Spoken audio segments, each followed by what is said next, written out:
Our topic is Responsibilities of Youth, and addressed by Muhammad Ali Jinnah, Governor General of Pakistan in Dhaka, East Pakistan on March 24, 1948.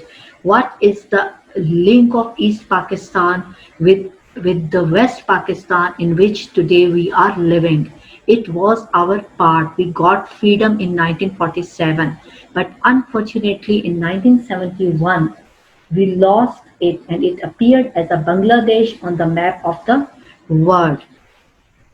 And when Quaid-e-Azam addressed to the students, it was our part. And at that time, Dhaka was considered as a commercial center and seat of learning. Got it?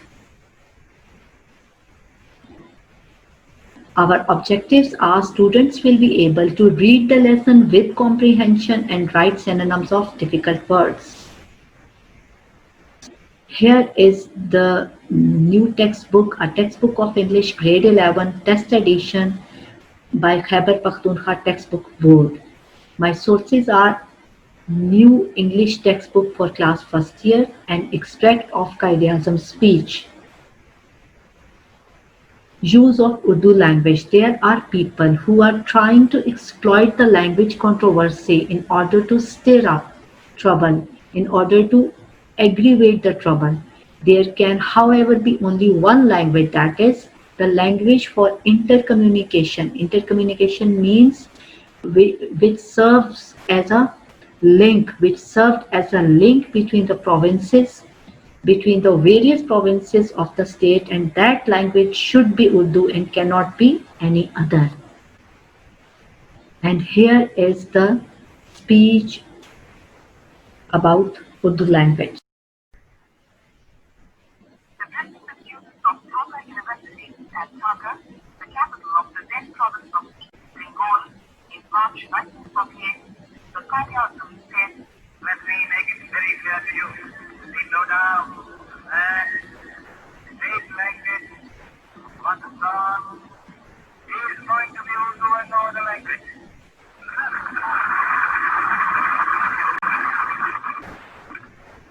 And anyone tries to mislead you, they are living in a bubble. Without this language, no nation can exist. China, obviously, Iran, and others. But it's strange, every government does not speak language. And therefore, so far as speak language is concerned, Pakistan state language shall be Urdu. Let me restate my view on the question of the state language in Pakistan. For official use in this province, people of province can choose any language they wish. This question will be decided solely in a court which is of the people of this province alone. As freely expressed through their accredited representatives at the appropriate time and after full and documented consideration. Yet, however, we only one thing of Lanka, that is the language for intercommunication between the various provinces and states. And this language, that language should be Urdu, but given the area.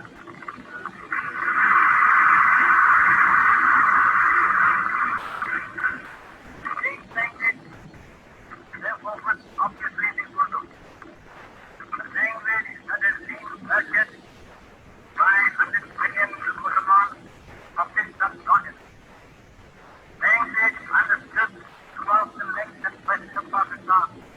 And above all, language which more than any other curriculum language embodies this, that is Islamic culture and Muslim tradition, and is nearest to the language used in other Islamic countries.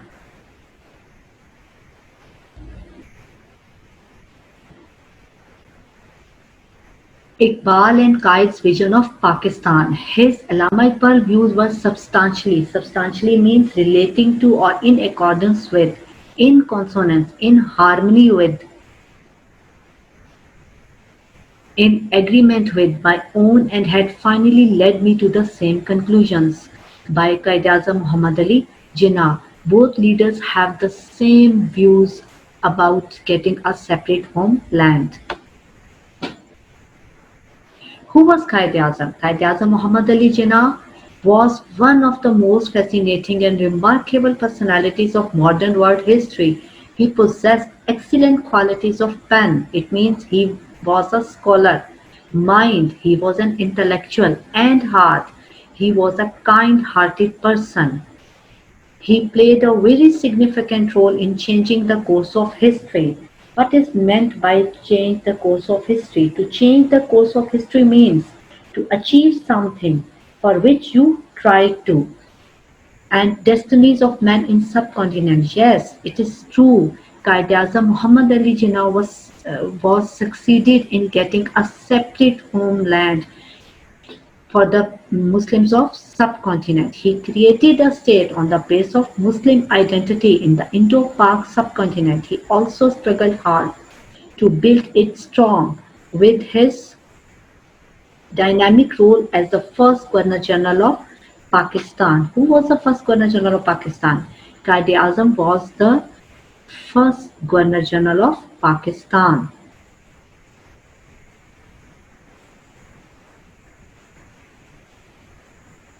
Jinnah's speech at the Dhaka University Convocation on 24th March 1948, recorded by Radio Pakistan Dhaka. What is meant by convocation? A ceremony in which awards and degrees were given to the students, that is called convocation.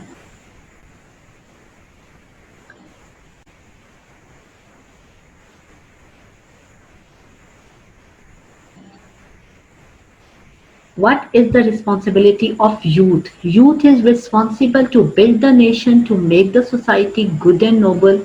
Youth can improve the community and culture of society. If youth understands his responsibility, a large number of crimes may reduce within one day. A responsible youth is better than 100 careless youth.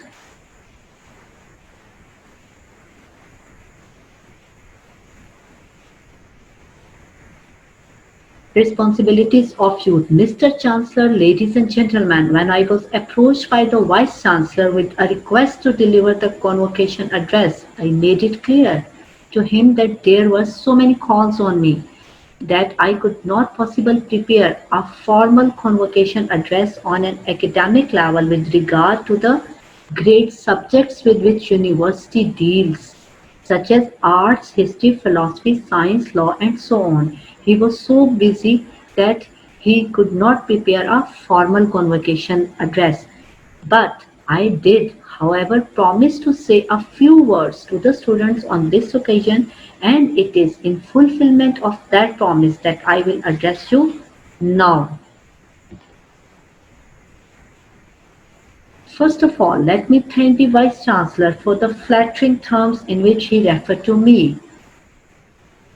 The words which Vice Chancellor used to praise me.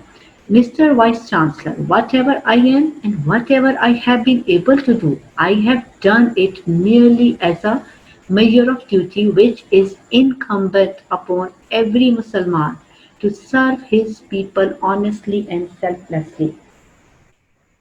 What is meant by incumbent? Incumbent means imposed as a duty. It was, being a Muslim, it was my duty to do something to serve my people honestly and selflessly. That's why I did it. How humble and down to earth he was, that he didn't take any credit on him, and he said that it was his duty being a Muslim. Are we serving honestly and selflessly? Kindly ask this question from your conscience. In addressing you, I am not here speaking to you as head of the state, but as a friend. Many of you have today got your diplomas and degrees, and I congratulate you people. So I wish you all success in the wider and larger world that you will enter. Many of you have come to the end of your scholastic career and stand at the threshold of life. What is meant by threshold? Threshold means on the doorstep of life. This is the time when you have to choose your occupation. So be very vigilant to choose your occupation.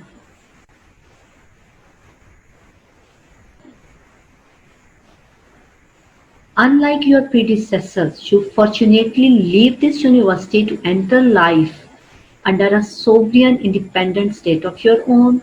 It is necessary that you and other fellow students fully understand the implications of the revolutionary change that took place on the birth of Pakistan. Now you are a luckier one because when you are leaving this university, you have an independent country. But your ancestors, your predecessors, they don't have their independent country and they don't have the full rights, equal rights which you have.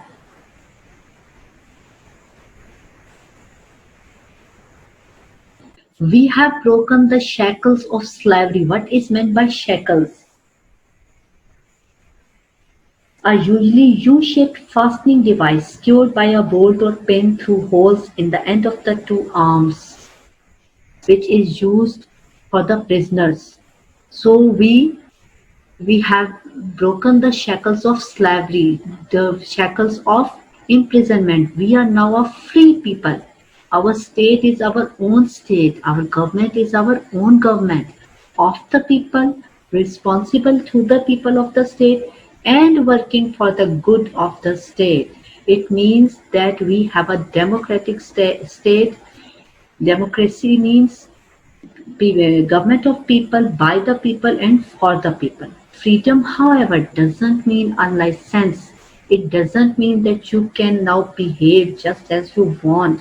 A great responsibility rests on you, and on the contrary, now more than ever, it is necessary for us to work as a united and disciplined nation.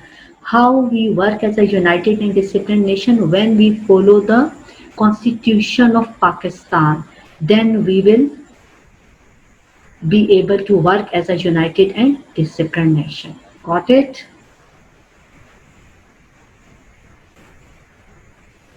What are now required of us all is constructive spirit and not the militant spirit of the days when we were fighting for our freedom. Now we have the spirit of construction rather than the spirit of fighting. It is far more difficult to construct than to have a militant spirit for the attainment of freedom. It's too easy to fight with each other, but it's too difficult to run a government because for running a government you need a good relationship with other countries of the world. It is easier to go to jail or fight for freedom than to run a government.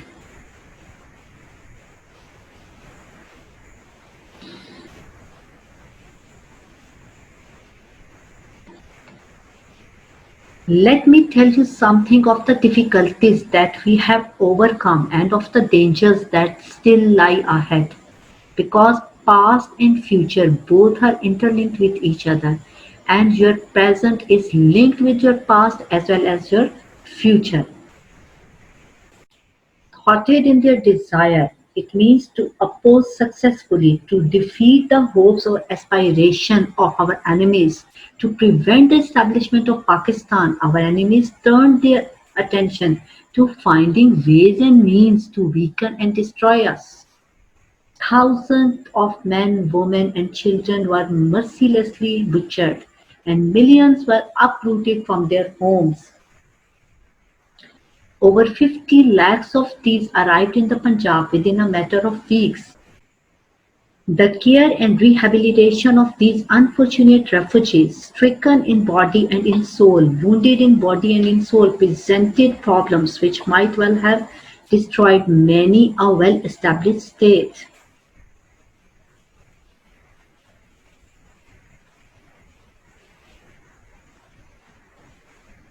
But those of our enemies who had hoped to kill Pakistan at its very inception, at its very beginning, by these means were disappointed. Not only has Pakistan survived the shock of that upheaval, upheaval means a violent or sudden change, but also it has emerged stronger, more chastened, and better equipped than ever. It emerged as a very stronger nation than ever.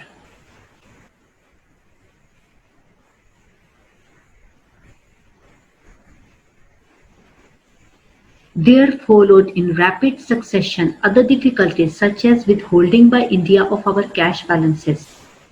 India kept our cash balances with it, of our share of military equipment. They didn't give us our due share in military things, and lately the institution of an almost complete economic blockade of your province. But it is essential that you should take note of these developments. They stress the importance of continued vigilance on our part. We should be aware of our enemy. This is the message of Quaid-e-Azam Muhammad Ali Jinnah. Of late, the attack on your province particularly has taken a subtler form, which cannot be noticeable.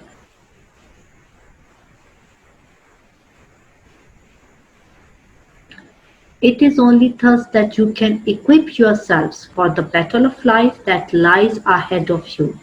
Only thus will you be an asset and a source of strength and of pride to your state. Only thus can you assist it in solving the great social and economic problems that confront it and enable it to reach its destined goal among the most progressive and strongest nations of the world.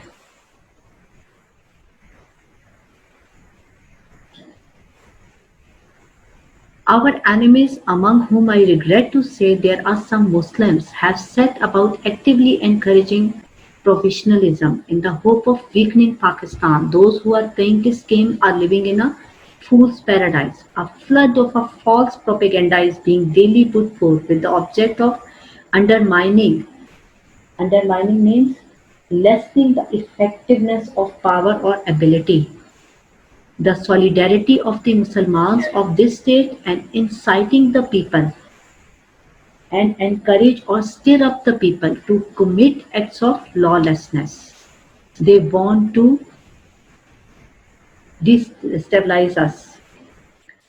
I have spoken at some length on this subject so as to warn you of the kind of tactics adopted by the enemies of Pakistan and certain opportunist politicians to try to disrupt the state or to discredit the government. Those of you who are about to enter life, be on your guard against these people.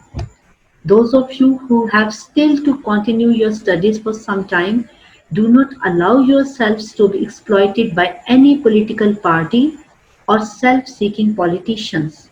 As I said the other day, your main occupation should be, in fairness to yourselves, in fairness to your parents, and indeed in fairness to the state, to devote your attention solely to your studies. This should be your objective.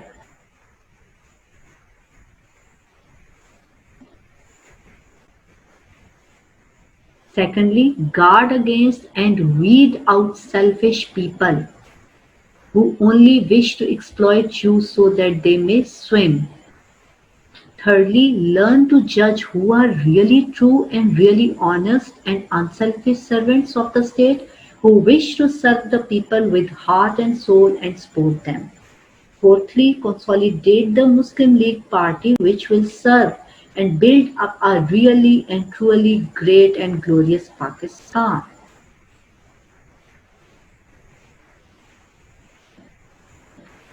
Fifthly, the Muslim League has won and established Pakistan, and it is the Muslim League whose duty it is now as custodian of the sacred trust to construct Pakistan. Sixthly, there may be many who did not lift their fingers to help us in our struggle, nay even opposed us, and put obstacle in our great struggle openly, and not a few worked in our enemy's camp against us, who may now come forward and put their own attractive slogans, catchwords, ideals and programs before you people, in order to trap you people by their catching words, by their ideals, by their programs. But don't get trapped by those people. Be aware of them.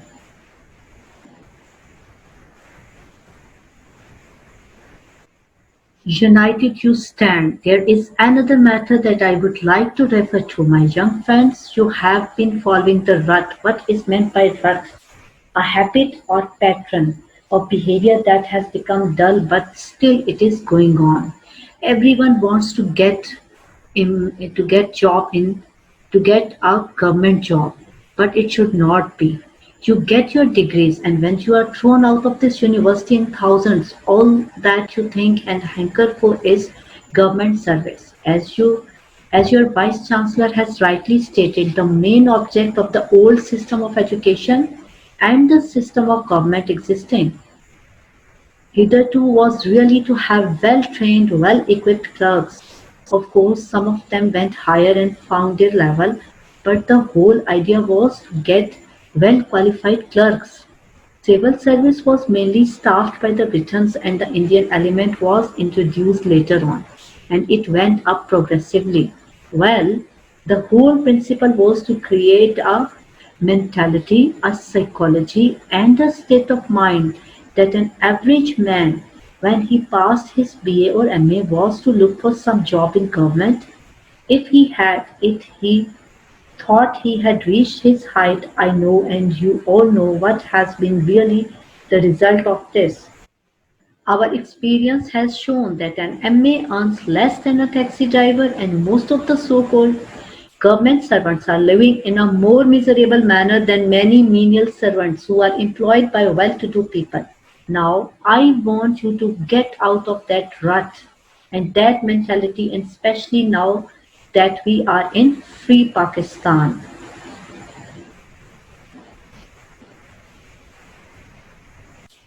Government cannot absorb thousands, impossible, but in the competition to get government service, most of you demoralized.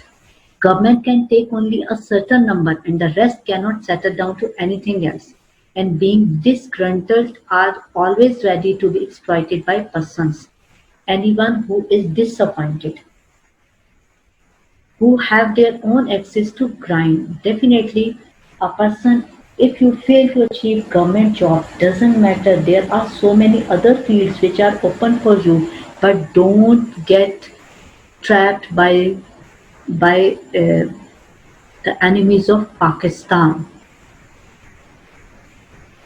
Now I want that you must divert your mind, your attention, your aims and ambition to other channels and other avenues and fields that are open to you, and will increasingly become so. There is no shame in doing manual work and labor. There is an immense scope in technical education, for we want technically qualified people very badly. You can learn banking, commerce, trade, law, etc., which provide so many opportunities now. Already you find that new industries are being started, new banks, new insurance companies, new commercial firms are opening, and they will grow as you go on. Now these are avenues and fields open to you people. Think of them and divert your attention to them, and believe me, you will there benefit yourselves more than by merely going in for government service and remaining there in what I should say a circle of clerkship, working there from morning till evening in most dingy and uncomfortable conditions. You will be far more happy and far more prosperous, with far more opportunities to rise if you take to commerce and industry, and will thus be helping not only yourselves but also your state. I can give you one instance. I know a young man who was in government service. 4 years ago, he went into a banking corporation on 200 rupees because he had studied the subject of banking, and today he is manager in one of their firms. and drawing 1500 rupees a month in just 4 years. These are the opportunities to have, and I do impress upon you now to think in these terms.